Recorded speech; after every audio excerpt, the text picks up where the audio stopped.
di sini saya akan menjelaskan terkait dengan tata kalimat. Yang pertama adalah pengertian tata kalimat.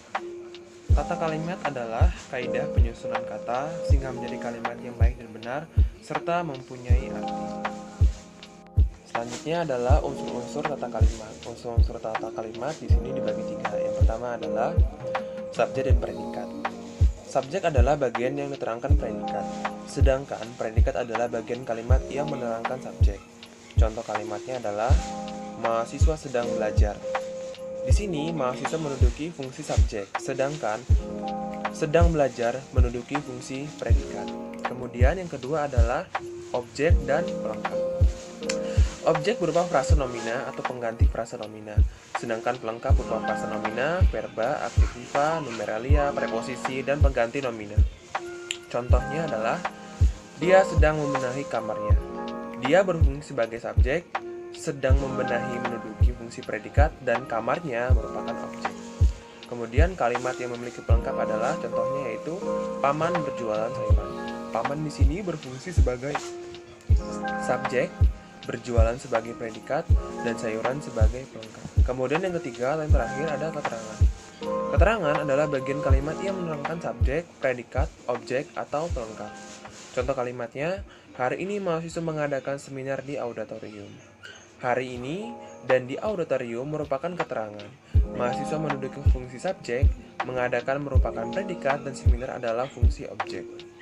Kalimat efektif. Suatu kalimat dapat dikatakan efektif apabila memenuhi syarat-syarat dan juga pola-pola pembentuk kalimat efektif. Sebagaimana disebutkan oleh Putrayasa tahun 2007, kalimat efektif adalah suatu kalimat yang dapat menyampaikan informasi secara sempurna karena telah memenuhi syarat-syarat pembentuk kalimat efektif tersebut. Nah, secara garis besar, ada dua syarat kalimat efektif. Yang pertama adalah pemilihan kata atau diksi dan penggunaan ejaan. Yang kedua, memiliki struktur dan ciri dari kalimat efektif. Kerap tahun 1984 juga berpendapat bahwa kalimat efektif tidak hanya sanggup memenuhi kaidah-kaidah ataupun pola-pola sintaksis, tetapi juga harus mencakup beberapa aspek lainnya yang mendukung. Di antaranya, yang pertama, penulisan secara aktif sejumlah kosakata dan istilah.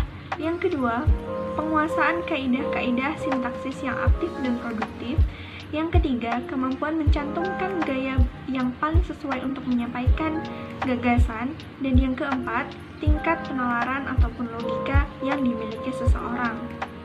Berdasarkan ungkapan-ungkapan tersebut, dapat ditarik kesimpulan bahwa kalimat efektif merupakan kalimat yang memiliki kekuatan ataupun kemampuan untuk menimbulkan kembali gagasan-gagasan pada pikiran pendengar ataupun pembaca. Jadi kalimat efektif selalu menonjolkan gagasan pokok dengan menggunakan penekanan agar dapat diterima ataupun mudah dipahami oleh pembaca ataupun pendengar. Ciri-ciri kalimat efektif. Yang pertama adalah kesatuan dan kesepadanan, di mana suatu kalimat pada umumnya terdapat satu ide atau gagasan yang hendak dikemukakan. Nah, kesatuan dalam suatu kalimat itu bisa dibentuk jika ada keselarasan antar subjek predikat, predikat objek, dan predikat keterangan. Nah, kesepadanan memiliki ciri-ciri sebagai berikut. Yang pertama, subjek dan predikat. Nah, kata merupakan unsur kalimat secara bersama-sama dan menurut sistem tertentu membentuk struktur. Nah, setidaknya memiliki unsur inti ataupun pokok pembicaraan. Misalnya, mencabut gigi hanya dilakukan dalam keadaan terpaksa. Nah, kata mencabut gigi merupakan subjek dan dilakukan merupakan predikat. Selanjutnya, kata penghubung intra kalimat dan antar kalimat. Dalam suatu kalimat ada kata penghubung atau konjungsi yang menghubungkan kata dengan kata dalam sebuah frase atau kelompok kata, atau menghubungkan klausa dengan klausa di dalam sebuah kalimat atau disebut juga dengan konjungsi intrakalimat. Nah, contohnya, kami semua bekerja keras sedangkan dia hanya bersenang-senang. Selanjutnya adalah gagasan pokok, di mana gagasan pokok ini diletakkan pada bagian depan kalimat. Nah, jika seseorang menulis hendak menggabungkan dua kalimat, maka penulis harus menentukan bahwa kalimat yang mengandung gagasan pokok harus menjadi induk kalimat. Contoh, jika ia ditembak mati karena dalam tugas. Selanjutnya, ciri-ciri kalimat efektif. Yang pertama, kesatuan dan kesepadanan. Pada umumnya pada sebuah kalimat terdapat satu ide ataupun gagasan yang hendak disampaikan. Kesatuan dalam suatu kalimat bisa dibentuk jika ada keselarasan antar subjek predikat, predikat objek, dan juga predikat keterangan. Kesepadanan memiliki ciri-ciri sebagai berikut. Yang pertama, subjek dan predikat, di mana kata-kata itu masing-masing menduduki fungsinya masing-masing. Contoh, mencabut gigi hanya dilakukan dalam keadaan terpaksa. Mencabut gigi di sini berfungsi sebagai subjek, kemudian dilakukan menjadi predikat. Selanjutnya, kata penghubung intra-kalimat dan antar-kalimat. Kata penghubung atau konjungsi yang menghubungkan kata dengan kata dalam sebuah frase atau kelompok kata, atau menghubungkan klausa dengan klausa dalam sebuah kalimat disebut konjungsi intra-kalimat. Contohnya, proyek ini akan berhasil dengan baik jika semua anggota bekerja sesuai dengan petunjuk. Selanjutnya, gagasan pokok. Dalam sebuah kalimat terdapat gagasan pokok, di mana jika seseorang menulis hendaknya menggabungkan dua kalimat, maka penulis harus menentukan bahwa kalimat yang mengandung gagasan pokok harus menjadi induk kalimat. Nah, contohnya, ia masih dalam tugas militer ketika ditembak mati. Selanjutnya, kesejajaran. Nah, kesejajaran ini jika sebuah gagasan dalam suatu kalimat dinyatakan dengan frase atau kelompok kata, maka gagasan-gagasan lain yang sederajat harus dinyatakan dengan frase pula. Jika sebuah gagasan dalam suatu kalimat dinyatakan dengan kata, maka harus dinyatakan dengan kata pula. Misalnya, kesejajaran akan membantu memberikan kejelasan kalimat secara keseluruhan. Jika dilihat dari bentuknya, kesejajaran itu dibagi menjadi 3. Yang pertama adalah kesejajaran bentuk, yang kedua adalah kesejajaran makna, dan yang ketiga adalah kesejajaran bentuk berikut dengan maknanya. Yang pertama ada kesejajaran bentuk. Kesejajaran bentuk ini kalimat yang tidak tersusun secara sejajar dapat mengakibatkan kalimat itu menjadi tidak serasi. Contohnya, program ini sudah lama diusulkan tetapi pimpinan belum menyetujuinya. Nah, pada kalimat tersebut kesejajaran dalam penggunaannya,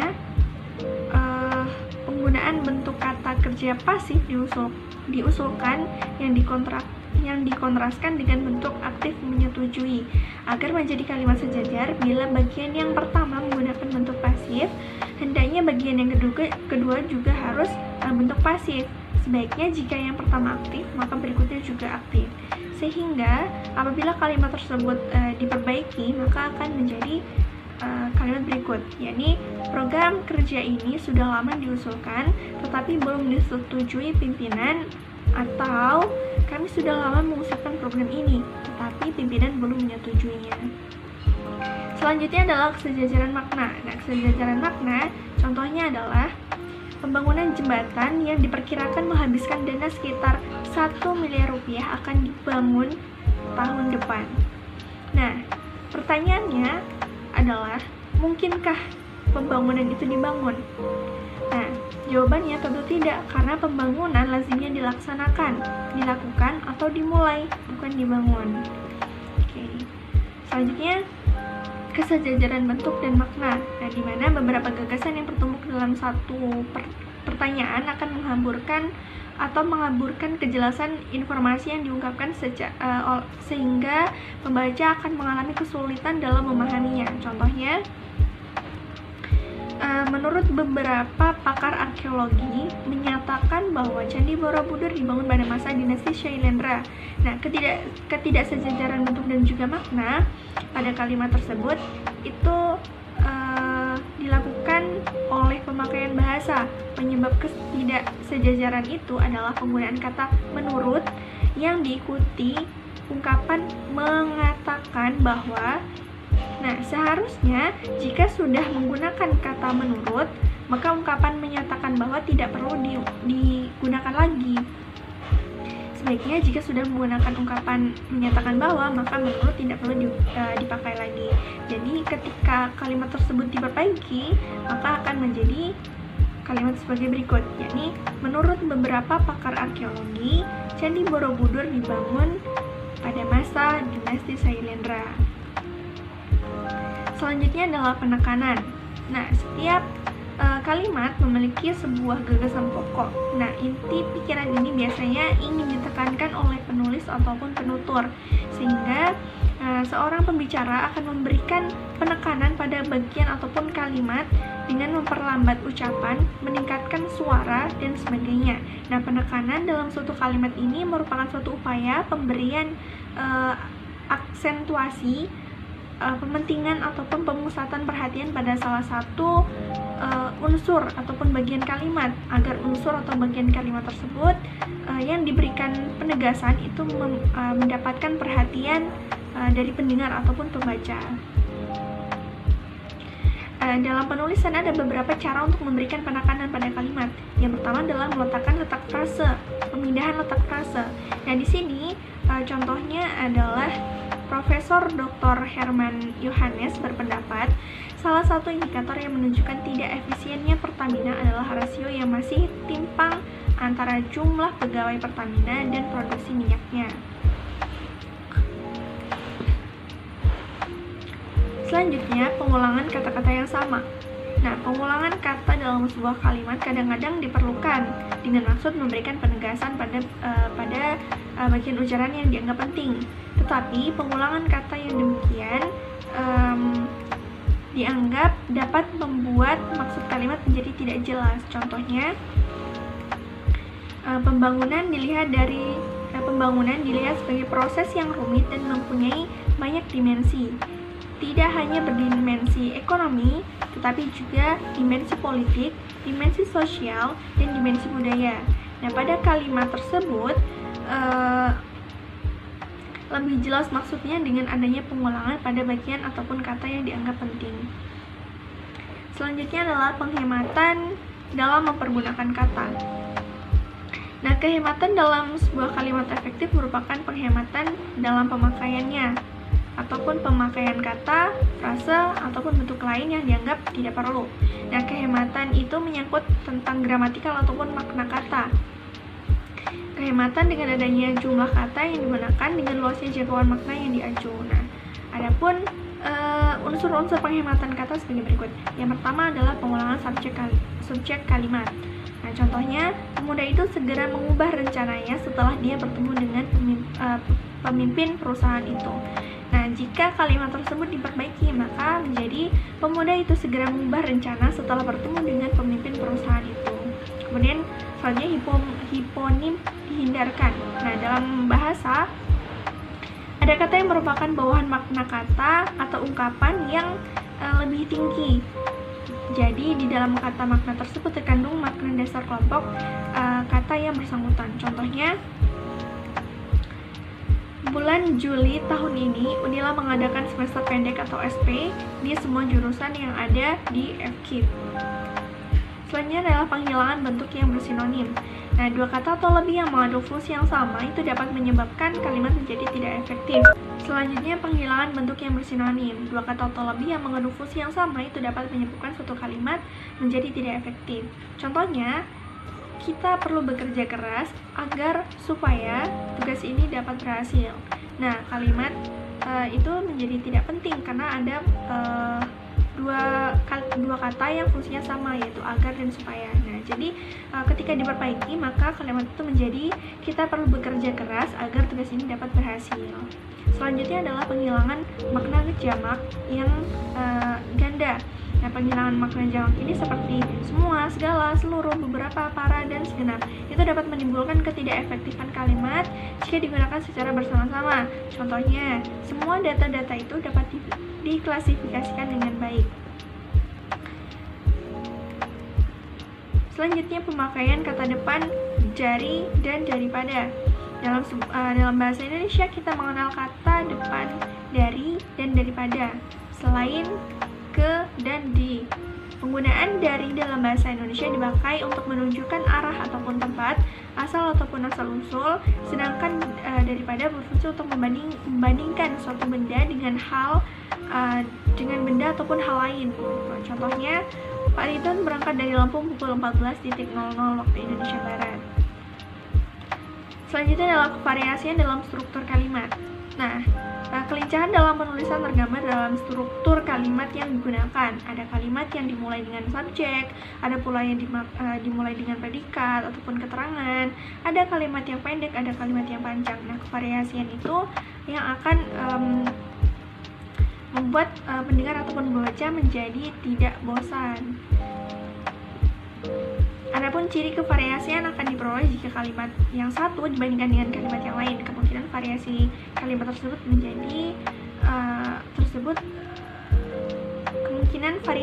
tersebut sebagai berikut. Yang pertama adalah variasi dalam pembukaan kalimat. Contohnya di sini frase keterangan ataupun waktu. Keterangan berupa tempat, waktu, ataupun cara. Contohnya, gemuruh suara teriakan serempak penonton ketika menyerang tengah menyambar umpan dan menembus jalan kiper pada menit ke-11. Selanjutnya adalah variasi dalam pola kalimat, variasi dalam jenis kalimat, variasi bentuk aktif dan juga pasif. Izin memperkenalkan diri, nama saya Arsalia Teresa dengan NPM 1918031028. Saya akan melanjutkan penjelasan dari teman saya. Terdapat beberapa faktor yang menjadi penyebab ketidakefektifan dalam kalimat.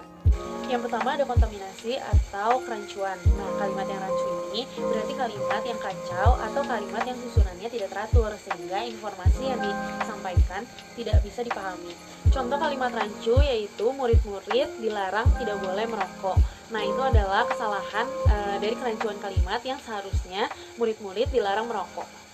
Contoh kontaminasi kata dalam kalimat yaitu telah berulang-ulang aku katakan tetapi tingkahnya tidak berubah. Kata berulang-ulang ini adalah kata yang tidak tepat, seharusnya diganti dengan berkali-kali. Faktor yang selanjutnya adalah pleonasme. Pleonasme adalah penggunaan kata secara berlebihan. Contoh kalimatnya yaitu dia naik ke atas menggunakan tangga. Seharusnya kalimat yang sesuai adalah dia ke atas menggunakan tangga. Faktor yang selanjutnya adalah ambiguitas. Apa itu ambiguitas? Ambiguitas adalah kata-kata yang masih memenuhi tata bahasa namun memiliki artian ganda. Contoh kalimat yang ambigu adalah tahun ini SPP mahasiswa baru dinaikkan. Perbaikan kalimatnya seharusnya SPP mahasiswa pada tahun ini baru dinaikkan. Faktor yang selanjutnya adalah ketidakjelasan inti kalimat. Ketidakjelasan inti kalimat ini seharusnya dalam satu kalimat harus memenuhi dua hal yaitu predikat dan juga subjek. Contoh kalimat yang salah adalah pembangunan itu untuk mensejahterakan masyarakat. Kalimat perbaikannya seharusnya pembangunan itu bertujuan untuk mensejahterakan masyarakat. Pembangunan itu adalah subjek, bertujuan untuk adalah predikat, dan juga mensejahterakan masyarakat adalah keterangan. Faktor yang selanjutnya adalah kemubaziran preposisi kata. Kemubaziran preposisi kata ini adalah penggunaan kata yang seharusnya tidak diperlukan. Contoh kalimat dari kemubaziran preposisi kata adalah kita harus menjaga kesehatan agar supaya kita terhindar dari penyakit. Agar dan supaya adalah kalimat yang bersinonim atau setara. Jadi kalimat perbaikannya adalah kita harus menjaga kesehatan agar kita terhindar dari penyakit. Faktor yang selanjutnya adalah kesalahan nalar. Kesalahan nalar adalah kemampuan manusia dalam berpikir secara logis dan dapat diterima. Contoh dari kalimatnya adalah, marilah kita undang Bapak Bupati, waktu dan tempatnya dipersilakan. Pada kalimat ini waktu dan tempat dipersilakan itu adalah kalimat yang abstrak dan juga tapi dapat diterima secara logis. Kalimat perbaikan yang seharusnya adalah sambutlah Bapak Bupati kita, untuk Bapak Bupati kami persilahkan. Faktor yang selanjutnya adalah ketidaktepatan bentuk kata. Meskipun katanya adalah sejajar, yaitu memiliki kata dasar yang sama, tetapi salah satunya memiliki penyimpangan atau arti yang berbeda. Contoh dari ketidaktepatan bentuk kata yaitu kesakitan dan juga penyakit. sakit. Nah, yang seperti yang kita ketahui bahwa pesakitan adalah terdakwa yang masih ditahan dan penyakit adalah sakit yang berkepanjangan. Faktor yang selanjutnya yaitu ketidaktepatan makna kata. Nah, jika sebuah kata tidak dipahami maknanya, pemakaiannya pun mungkin akan tidak tepat. Contohnya adalah dia adalah seseorang yang tidak kaya, namun belum tentu miskin. Nah, kata tidak kaya ini tidak menunjukkan bahwa dia miskin, bahwa tidak kaya bukan berarti dia miskin. Selanjutnya adalah pengaruh dari bahasa asing. Nah, pengaruh dari bahasa asing ini memperkaya perbendaharaan kata-kata dalam berbahasa Indonesia. Nah, contohnya adalah mendingan, lumayan. Faktor yang selanjutnya adalah pengaruh dari bahasa daerah. Nah, untuk penjelasannya sama seperti penjelasan sebelumnya, memperkaya perbendaharaan dalam berbahasa Indonesia.